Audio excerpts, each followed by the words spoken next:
Jessica here. Welcome back to my channel. I'm an integrative health practitioner and health coach, and we're about to embark on a brand new year. So today's topic is getting and staying motivated in the new year. I know I'm not alone in this. I have done this numerous times in the past where maybe I start a new gym membership or I start a new diet and I just get through the first month, maybe into February, and things start to peter out, and all of a sudden I've missed a day, missed a couple of days, missed a week, and pretty soon I'm throwing the whole idea of whatever it is that I wanted to achieve out the window. So today what I'm going to be sharing with you are ways to get and then stay motivated throughout the year. And I think you're going to be super excited about this. I sure am. Just getting motivated. This is a big step. Getting motivated, and what I find is most effective with myself as well as with my clients is to really connect with their why. So ask yourself, why do you want to lose weight, get stronger, optimize your health, slow the aging process? What is your big why? And it should be a really big one. For me, my big why is so that I'll be able to do all the fun things with my daughter that I want to do. My daughter is only 6 years old now, and she is full of energy. She loves to get out, she loves to play, she loves to go on adventures, and I want to have the mental capability and also the physical energy to be able to do those things with her. So that is my big why. So when it comes to your why, is it that you have a big long bucket list and you really want to check off all of the pieces? Is it that you want to climb up Mount Kilimanjaro? Maybe you want to be able to play with your children now and eventually play with your grandchildren. It could be anything. After you figured out what your why is, next you would identify the things that you might want to change in order to achieve your goal. So since I'm a health coach, a lot of what I do is focused around diet, lifestyle, and movement. If you are someone who wants to climb up Mount Kilimanjaro, maybe your focus will be a little bit more on endurance and strength training, for instance. Or if you want to reverse chronic health conditions, maybe you're going to be focused on a bit of a combination of diet, lifestyle, and exercise to help you get there. Think about, generally speaking, what are the types of things that you'll be focused in on in the year in order to achieve your goals. So, motivation. How do we stay motivated throughout the entire year? And I think in order to answer that question, we've got to understand how our brain works so that we could do things to overcome that specific tendency. And the tendency, and it's a really kind of annoying tendency, it is hedonic adaptation. Basically, our brain gets very used to things over time. It becomes boring, it becomes rote. Something new that originally excites us just sort of like loses its luster. You might have experienced this with, say, I don't know, buying a new car, for instance. You drive it off the lot, it's really super exciting, but then over time it's just like, oh, it just stays the same. It doesn't do anything. It's always just going to be a car. So that new car feeling that you got initially with that purchase, it's just not going to stick around. Now, bringing this to diet and lifestyle things, the key here is that recognizing things that we buy will become boring to us. This applies to things like Peloton bikes, getting a new bicycle, getting some new skis. It could be getting a Thermomix. It could be getting a new blender. It could be getting a yoga studio in your backyard. All of these are things, and they stay exactly the same. So our brain gets used to those, and then they become boring. And then eventually they start collecting laundry, dust. We're trying to figure out what storage unit to stick it in. Maybe we never go out to the yoga studio, or it gets overrun by our children. You name it. It's getting stuck because it's not changing. It's nothing new.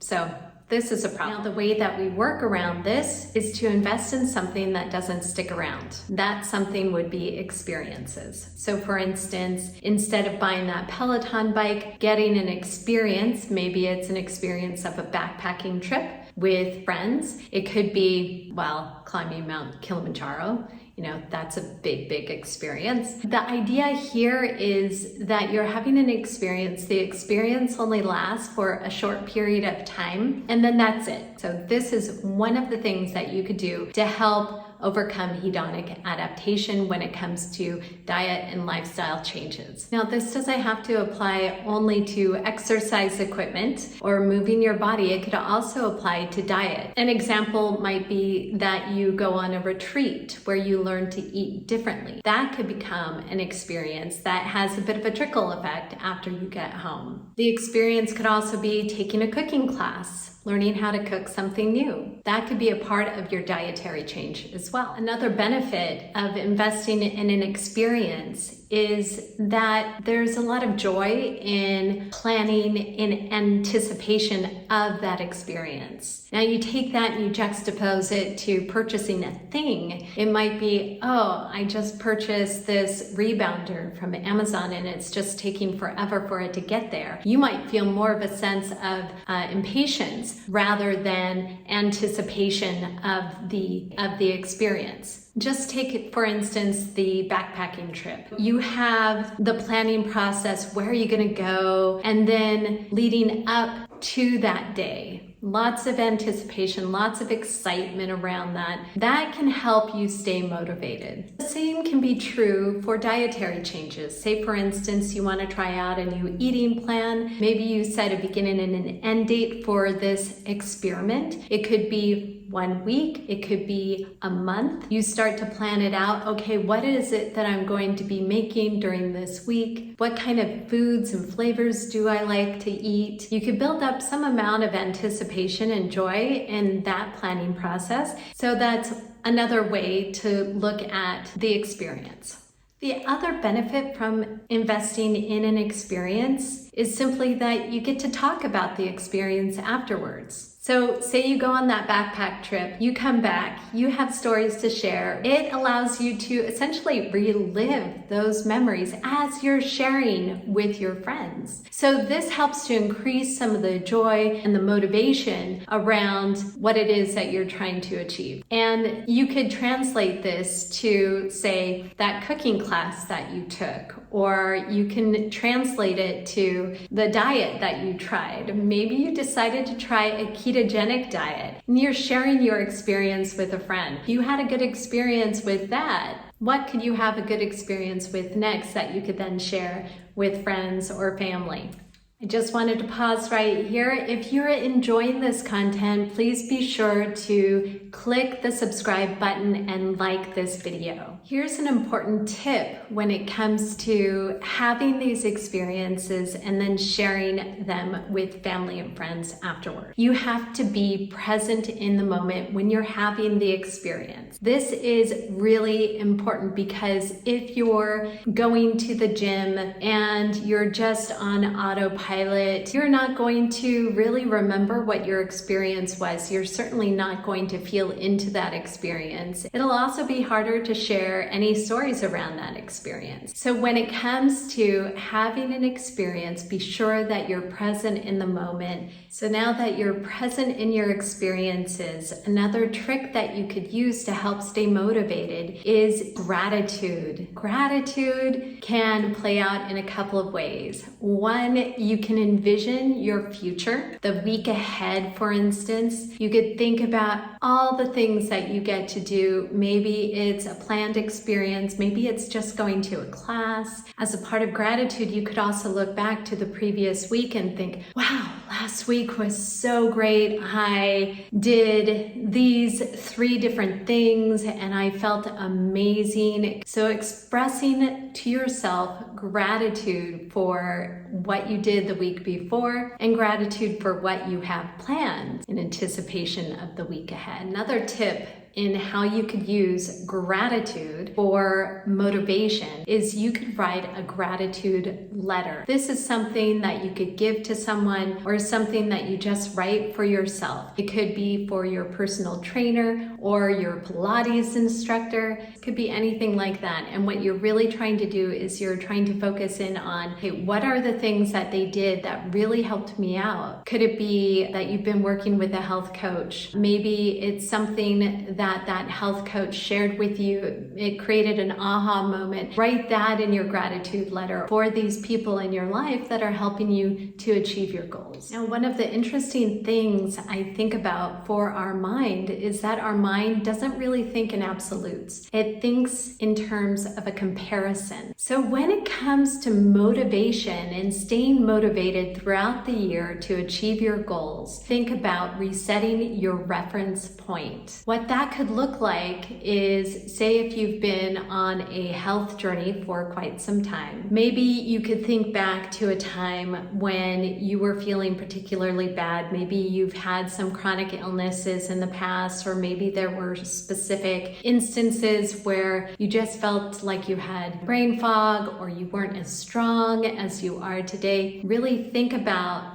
that. So you're on this trajectory. You definitely don't want to go backward. You want to move on from the baseline. So resetting that reference point, making sure you remember, no, you're not comparing yourself to today. You're comparing yourself to where you used to be. And then you're visualizing the future of where you want to be. If you stop doing what you're doing now, you might stay stagnant or you might end up going backwards to where you were before. So resetting the reference point can really help us stay motivated to achieving our goals. Now you might be thinking, but what if the experience I'm thinking about having is always the same? Maybe I am going to get a gym membership. Maybe my big plan is to just show up to the gym every day. Or maybe my big plan is to just cut out dairy and gluten or go on a paleo diet or a keto diet. How do you create the variability so that you don't get tired of doing the same thing again and again? And I'm here to tell you,